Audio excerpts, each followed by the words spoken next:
Tonight, Fox 5's Tyler Finger joins us from Plains, where the former president's journey first began and will end next week. Tyler, as you know, you've been there and gotten to know the folks in town.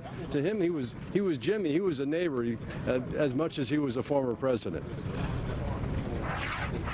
Yeah, Russ, good evening to you. That is exactly right. People in this community loved him. He was a beloved member here. He was well known. People throughout this area saw him, especially in the earlier days when he would actually come out and about, visit some of the businesses in this area. And now this area, this hometown of his, Plains, will get the honor of being the place he will be laid to rest on next week.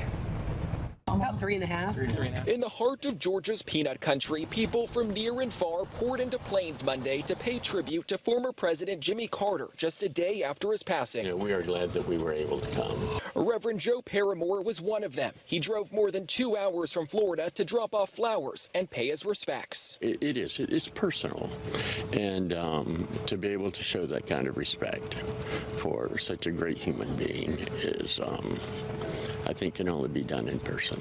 At the old Plains High School, which is now the visitor center for the historical park that bears his name, Sheila Hahn brought her grandkids to learn about one of her favorite presidents. We wanted to show them, this is what presidents are supposed to do.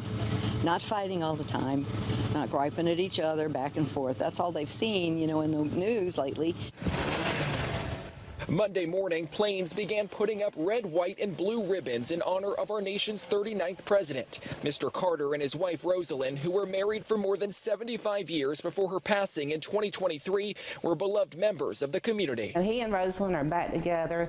That's where they belong. Pretty much everyone who lives here has a personal story about Mr. Carter. Stephanie Young is a business owner who says she was welcomed by him when she opened her store in 2022. He made it a point to get out, visit the stores, talk to the store owners, and if a new business came into town, he would come and welcome you to Plains. A true Southern gentleman that the people of Plains say they'll miss. You're going to see some smiles, you're going to see some laughters, and you're going to see lots of tears as well. And this community is in mourning as they deal with this loss. After a week's worth of events that start on Saturday, Mr. Carter will be laid to rest here in Plains next to his beloved wife, Rosalind. The two will be back together again. We are live in Plains tonight. Tyler Fingert, Fox 5 News. Yeah, it's amazing to think, Tyler, that Plains is about the same size as it was when President Carter grew up there, and he and his wife and their family lived humbly there for most of their lives. Thanks for that perspective from Plains. Tributes to former President Carter are continuing to pour in from around the state. The Georgia's own credit union building is running a banner in honor of the late president. At the state capitol, flags have been lowered to half staff, of course, and at the Carter Center, well-wishers have laid bouquets of flowers at the entrance sign, along with a message that reads, "We love you, President Carter," and also a bottle of peanuts, I should add.